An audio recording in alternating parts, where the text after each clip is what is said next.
তুমি তাহলে যা পারো তাই করে নাও।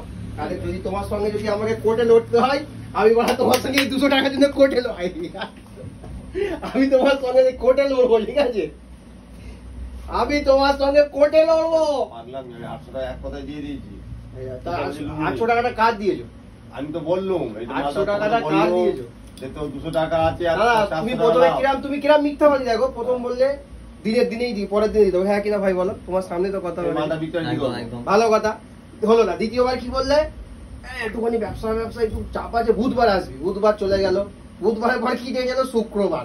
শুক্রবারের পরে ডেট এলো কি? বলে আর দুটো একটা দিন ওয়েট কর, হয়ে যায়। বলে 2 সপ্তাহ চলে গেল, আবার শুক্রবার, ফের শুক্রবার থেকে শুক্রবার।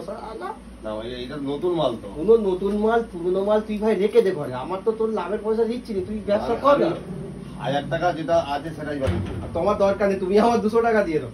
এরকম টাকাই মারিনি আমি, কথাই জন্য দেবো। বাবা তুমি শালা পাক্কা হালাল খোর। জিজ্ঞেস করো না, টাকা যা ওয়াদা দিয়েছি লোককে দিয়েছি আমি। এটা সুপারি ব্যবসা, এটা অন্য কিন্তু ও তো তোমাকে দেবেই না। আমি দেবই না। তুমি কি করবে কিছুই তো করতে হবে। ঠিক আছে বুঝবো। কি আর বুঝবো? কি বুঝবো? আমি বুঝে নেবো। সে বুঝবি কোন দেখবি বল। ঠিক আছে বুঝে নেবো। তুমি তার মানে ওপেন চ্যালেঞ্জ ওকে ধমকি দিচ্ছ? না আমি ধমকি না, ওকে আমি কিছু বলবো। ধমকি দেবে তো আমি রাত 2টোর সময় সেখানে আওয়াজ দেবো, জিনের আওয়াজ দেবো, বুঝতে পারবে? ওর পিছি পুরে এই এখন পুরো তোমার একটা সাজ্জাদ পুরো রেগে আছে ভাই, বম তৈরি করেছে সাজ্জাদ। সাত জায়গার পয়সা